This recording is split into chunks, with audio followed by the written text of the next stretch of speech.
Hello everyone, welcome to Swillflexure. I am Sasi Kumar, and in this video I will going to discuss the Khosla-Exit gradient theory. It is the most important theory among all. Previously we have already discussed about the lens-weighted theory and Blitzkrieg theory. Okay, so in this video we will discuss the Khosla-Exit gradient theory. Right? तो देखिए खोसला क्या बोलता है कि blitzkrieg theory and Lane's weighted theory था वो correct नहीं है। वाई?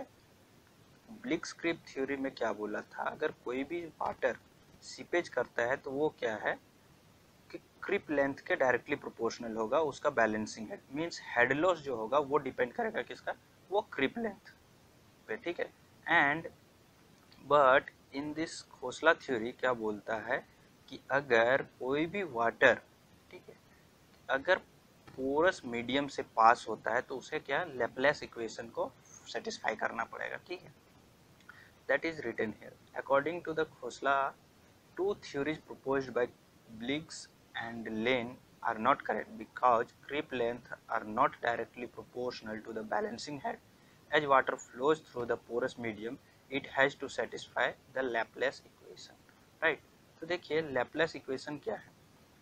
Laplace equation यहाँ पे रिप्रेजेंट किया गया है डो टू फाई अपॉन डो टू एक्स स्क्वायर प्लस डो टू फाई अपॉन डो two Y square equals to 0। ठीक है, तो देखिए ये लैप्लेस इक्वेशन होता क्या।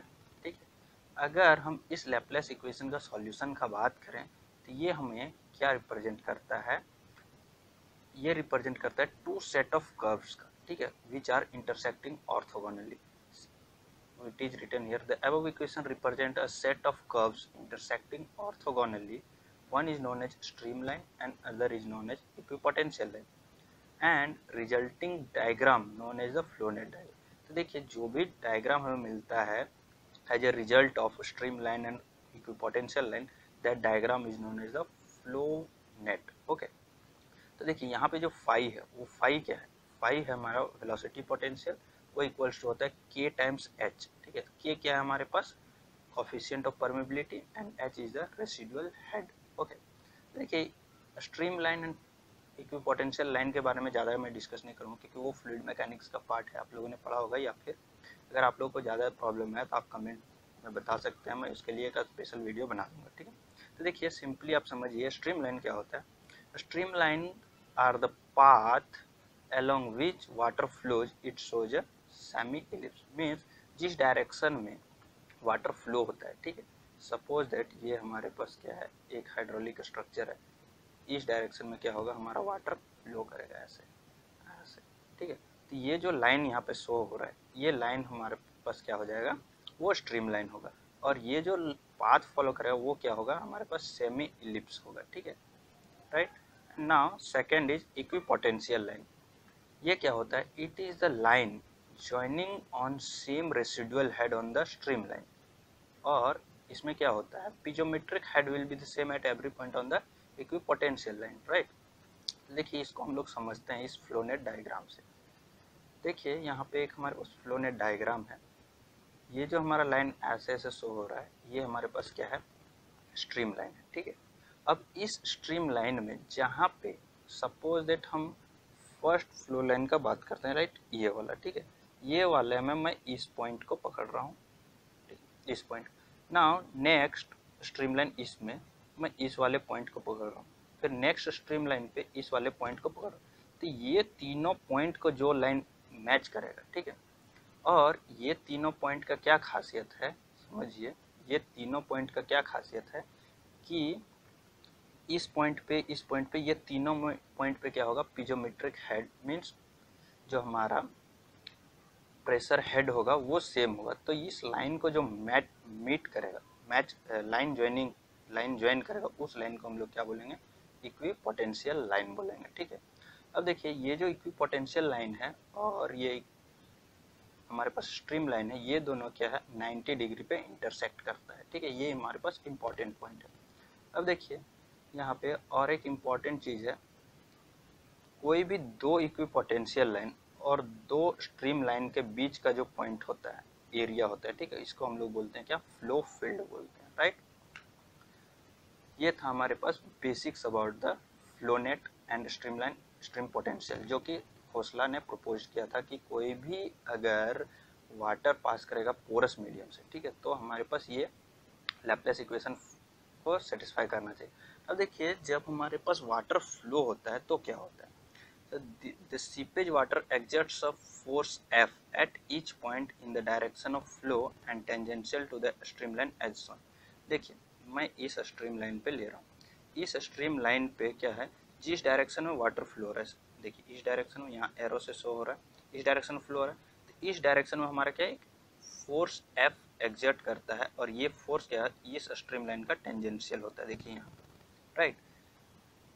तो ये जो फोर्स है, इस फोर्स का जो वर्टिकल कंपोनेंट है, ये क्योंकि डायगोनल है तो इसका एक वर्टिकल कंपोनेंट होगा, ये क्या होता है, ये वर्टिकल कंपोनेंट इनस्टेबिलिटी क्रिएट करता है यहाँ पे जो फाउंडेशन ऑफ सॉइल है उस पे, ठीक है।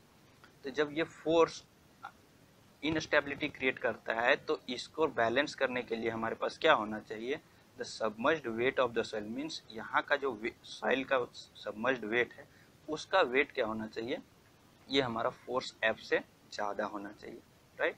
वही चीज़ यहाँ पे लिखा हुआ है, the vertical component of this force F at exit creates an instability on soil particle, so to ensure the stability of the soil particle submerged weight Ws of the soil must be greater than the vertical component of the force, right। If this will not, the greater than instability will create and this foundation of this weir structure और hydraulic structure will fail, right। यहाँ पे important point एक है, देखिए, if the equipotential line are traced closer the rate of loss of head will be quicker and vice versa, right। देखिए क्या बोल रहा है, ये दो इक्विपोटेंशियल लाइन के बीच का लेंथ अगर कम होगा तो क्या होगा, हेड लॉस क्या होगा, वो क्विकर होगा, और ये दो इक्विपोटेंशियल लाइन के बीच का गैप अगर ज़्यादा होगा तो हेड लॉस क्या होगा, लेट से होगा, मीन्स काफ़ी देर से होगा।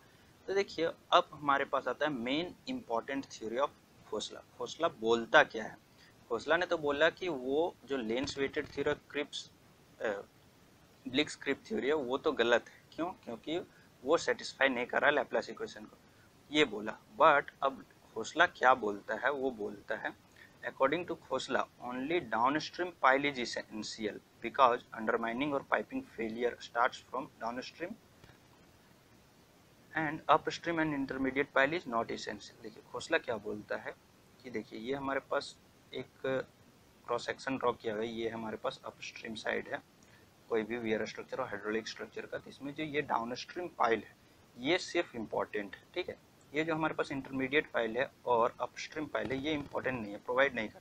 तो मेनली हम लोग को डिजाइन के टाइम पे ये जो डाउनस्ट्रीम पाइल का डेप्थ है उसको हम लोग को डिसाइड करना होगा कि कितना हमको देना है डिजाइन करने के टाइम पे, ठीक है। In case if we provide this intermediate pile and upstream pile then what, तो हमारे पास ये जो D1 है, D1 का डेप्थ और D3 का डेप्थ एंड D2 का depth should be like this, means D1 should be less than D2 and D2 should be less than D3। Sorry ये यहाँ पे मिस्टेक है, it should be D3, means D1 means जो downstream pile का depth है वो सबसे ज़्यादा होना चाहिए, उससे कम D3 होना चाहिए, उससे कम D1 होना चाहिए, मीन्स अपस्ट्रीम पाइल का डेप्थ सबसे कम होना चाहिए, ये हमारे पास खोसला ने बोला, ठीक है। अब देखिए नेक्स्ट है हमारे पास एग्जिट ग्रेडियंट। देखिए एग्जिट ग्रेडियंट से पहले समझिए, क्योंकि हमारे पास खोसला ने बोला कि जो भी प्रॉब्लम अगर होगा वो हमारे पास डाउनस्ट्रीम साइड पे होगा, ठीक है, मीन्स एग्जिट पॉइंट पे। तो एग्जिट पॉइंट पे हम लोग को ये डाउनस्ट्रीम पाइल का डेप्थ निकालना है, ठीक है। तो देखिए उसको समझने के लिए एग्जिट ग्रेडियंट को समझना। एग्जिट ग्रेडियंट क्या होता है, the disturbing force F at any point is proportional to the pressure gradient, that is dP by dt. This pressure gradient of water at the exit point is known as the exit gradient। देखिए इस exit point पे जो भी हमारा rate of change of pressure होगा, जिसको हम लोग प्रेशर ग्रेडियंट बोलते हैं, उसको हम लोग क्या बोलेंगे, एग्जिट ग्रेडियंट। तो हम लोग को क्या, ये जो एग्जिट ग्रेडियंट है वो हमारा क्या सेफ होना चाहिए, मीन्स बहुत ज़्यादा नहीं होना चाहिए कि हमारा जो है सॉइल है अंडरमाइनिंग और पाइपिंग फेलियर पे जाएगा। तो वो उसको होने के लिए क्या होना चाहिए, जो भी हमारा क्रिटिकल हाइड्रोलिक ग्रेडियंट है वो हमारा ज़्यादा होना चाहिए। ठीक है, अब देखिए क्रिटिकल क्या होता है, क्रिटिकल एग्जिट ग्रेडियंट समझिए।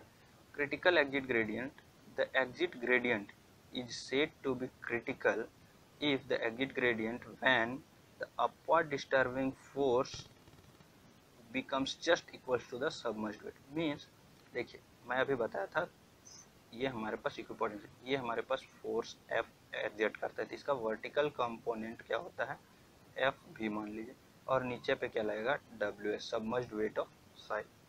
ठीक है, तो देखिए एफ भी इक्वल्स टू डब्ल्यू एस हो जाएगा, तो इस केस में जो भी हमारा एग्जिट ग्रेडियंट होगा उस एग्जिट ग्रेडियंट को हम लोग क्या बोलेंगे क्रिटिकल एग्जिट ग्रेडियंट।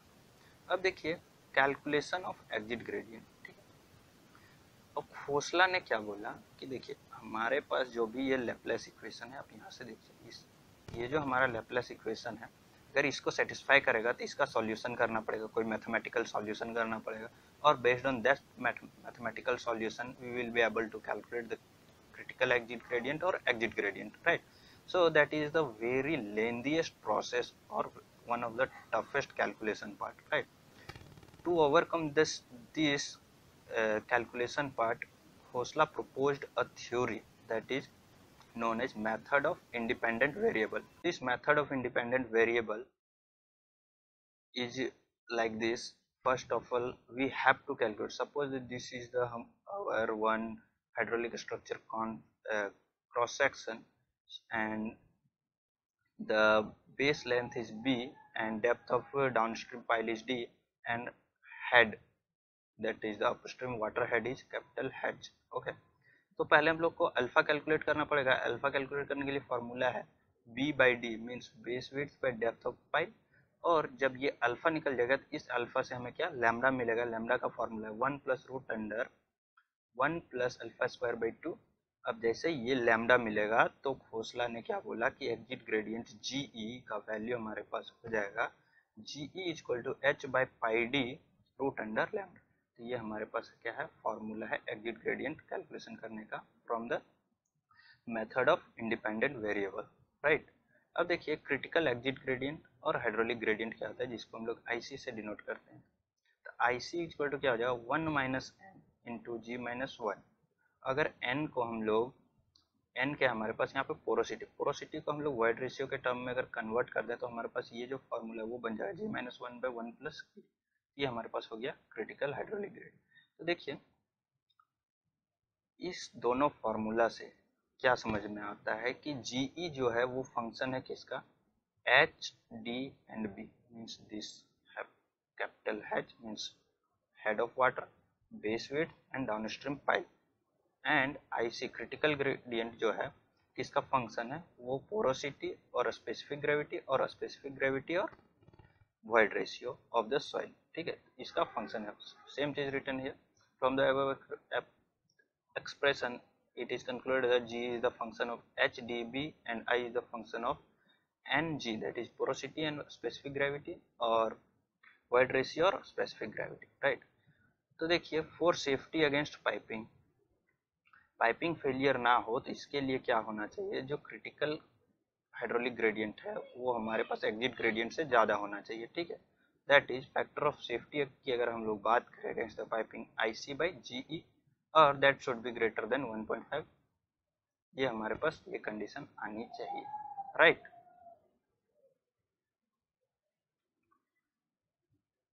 अब देखिए नेक्स्ट आता है कैलकुलेशन ऑफ अपलिफ्ट प्रेशर। अब अपलिफ्ट प्रेशर होता क्या है कि जब वाटर यहाँ पे अगर सॉइल पार्टिकल है ऐसे से, जब यहाँ पे क्या होगा वाटर आ जाएगा तो इस वाटर की वजह से जो भी अपवर्ड प्रेशर फोर्स, ठीक है, अपवर्ड डायरेक्शन में आएगा उस प्रेशर फोर्स को हम लोग क्या बोलेंगे अपलिफ्ट प्रेशर फोर्स बोलेंगे, और जो उसके वजह से प्रेशर है उसको अपलिफ्ट प्रेशर बोलेंगे। तो अपलिफ्ट प्रेशर क्या होता है mu equal to gamma into H. Gamma क्या है unit weight and H is the pressure head, right. अब देखिए यहाँ से हम लोग को पहले निकालना पड़ेगा क्या phi P, right. Phi P क्या है velocity potential at P point, suppose that at this point पे, तो वो क्या हो जाएगा H P by capital H into 100। H P क्या हो जाएगा मीन्स एट दिस पॉइंट पे, means at this P point पे हमारे पास कितना प्रेशर हेड है, और ये capital H means at the initial total head कितना है इंटू एच 100, ठीक है। तो सिमिलरली ये जब 5p निकल जाएगा तो 5p में हमको क्या ये hp कैलकुलेशन करना पड़ेगा, क्यों? क्योंकि यहाँ पे हम लोग कैपिटल H तो नोन है बट hp नॉट नोन है, मीन्स नहीं जानते हैं। तो hp के लिए कैलकुलेशन का फॉर्मूला है, खोसला ने दिया है h by pi cos inverse lambda minus 2 by lambda. तो लैम्डा का formula already we have discussed and capital H we know and pi we know. Okay, so from here we will be able to calculate HP. Now next at Q पे अगर हम लोग का HQ के बात करें means head present head कितना होगा एट Q पॉइंट पे, तो h by pi cos inverse lambda minus 1 by lambda and h at R पे मीन्स एट दिस पॉइंट पे, तो इस पॉइंट पे हमारा h क्या होगा, h by pi cos inverse lambda by lambda, lambda by lambda will gets cancel, so cos inverse इतना equal to 0, so head loss will be head present at R equal to 0, right? So if we put means 5p means velocity potential at this point, suppose that we wanted to calculate at p point, then put hp and h at q, then put this, and at R then put this. From here we will be able to calculate the velocity potential. Now next, for downstream pipe, principle of mirror image will be used, right? Sorry, this should be the upstream pile, make correction here, this should be for upstream pile. Suppose that we to we want to calculate for upstream pile this same head loss or present head, okay. So we know at the downstream pile that how much will be the pressure head and potential head or velocity potential. So suppose that we wanted to calculate at this point A. A is the mirror image of R, so HA is equal to capital H minus H at R. Okay, so H at R कितना होता है हमारे पास 0 है, तो ये हमारे पास हो जाएगा। सिमिलरली ना H at B मीन्स यहाँ ये किसका मिरर इमेज है, Q का। Q यहाँ पे अगर H कैलकुलेशन करेंगे H at B पे तो capital H minus this H at Q। Similarly C पे अगर कैलकुलेशन करना चाहेंगे तो ये मिरर इमेज है हमारे पास P का, तो H at C हो जाएगा capital H minus small hp। Similarly velocity potential eight A पे बात करें तो 100 माइनस 5 एट R मीन्स ये हमारे पास मिरर इमेज है R का, तो R पे जो भी हमारे पास वेलोसिटी पोटेंशियल है वो 100 माइनस वो हो जाएगा। सिमिलरली 5B B हमारे पास मिरर इमेज है Q का, तो 100 माइनस 5Q, और C पे निकालना है तो C is the mirror image of P, then 5C is equal to 100 minus 5P। ये हमारे पास हो गया फॉर अपस्ट्रीम पाइल। तो जो भी हमने प्रीवियसली डिस्कस किया था वो था हमारे पास, देखिए यहाँ पे फॉर डाउनस्ट्रीम पाइल था के लिए हम लोग बात किए थे, ठीक है, और यहाँ पे हम लोगों ने अपस्ट्रीम पाइल के लिए बात किया, ठीक है, यहाँ पे हम लोग अपस्ट्रीम पाइल के लिए बात किया, ठीक है ना। अब बच गया अगर इंटरमीडिएट पाइल है तो क्या करेंगे, तो देखिए इंटरमीडिएट पाइल के लिए अपलिफ्ट प्रेशर फोर्स का फॉर्मूला सेम रहेगा, वेलोसिटी पोटेंशियल का फॉर्मूला सेम रहेगा, तो हम लोग को मेन यहाँ पे कैलकुलेशन करना है ये पोटेंशियल हेड कैपिटल H। तो कैपिटल H कैलकुलेशन करने के लिए इंटरमीडिएट पाइल है, तो सपोज दैट इंटरमीडिएट इस पाइल पे हमने लोगों ने नेमिंग कर दिया, K पॉइंट पे निकालना है, L पॉइंट पे निकालना है, M पॉइंट पे निकालना है, ठीक है। यहाँ पे हमारा डाउनस्ट्रीम पॉइंट है मीन्स हील है, यहाँ ये हमारे पास टो है, सॉरी ये हमारे पास टो है, ये हमारे पास हील है, ठीक है। तो इस साइड का लेंथ B है और इस साइड का लेंथ B है, बेस विड्थ, राइट। तो हम लोगों को दो अल्फा निकालना पड़ेगा, इस साइड के लिए अल्फा, इस साइड के लिए। इस साइड के लिए हम लोगों ने नाम दिया अल्फा 1 जो कि हमारे पास हो जाएगा ये B1 by this depth pile depth D, और इस साइड के लिए अल्फा जो हो जाएगा alpha equal to B by D। तो दो अल्फा निकला तो दो लैम्डा भी निकलेगा, corresponding to the alpha 1 lambda 1 equal to root under 1 plus alpha 1 square minus root under 1 plus alpha square by 2, and corresponding to this lambda हो जाएगा root under 1 plus alpha 1 square plus root under 1 plus alpha square by 2। ये हमारे पास हो गया दो lambda. अब based on this two lambda we will calculate h at k, h at l, h at m, right. देखिए h at k means present head eight k कितना हो जाएगा, h by pi means capital h by pi cos inverse lambda 1 minus 1 by lambda. h at l means this point पे हमारे पास head loss कितना हो जाएगा, h by pi cos inverse lambda 1 by lambda. और h at m means present head at m point पे हमारे पास नहीं हो जाएगा capital h by pi cos inverse lambda 1 by lambda. ठीक है, देखिए ये अगर h निकल जाएगा तो based on this minimum floor thickness will be able to calculate T minimum is 4/3 h by SC minus 1। 4/3 क्या है हमारे पास, फैक्टर ऑफ सेफ्टी है, एंड SC क्या है, specific gravity of the concrete. ठीक है, तो ये था हमारे पास खोसला एग्जिट ग्रेडियंट थ्योरी। अगर आपको ये वीडियो अच्छा लगा हो तो प्लीज़ इसको लाइक कीजिए और सब हमारे इस चैनल को सब्सक्राइब कीजिए। Thank you.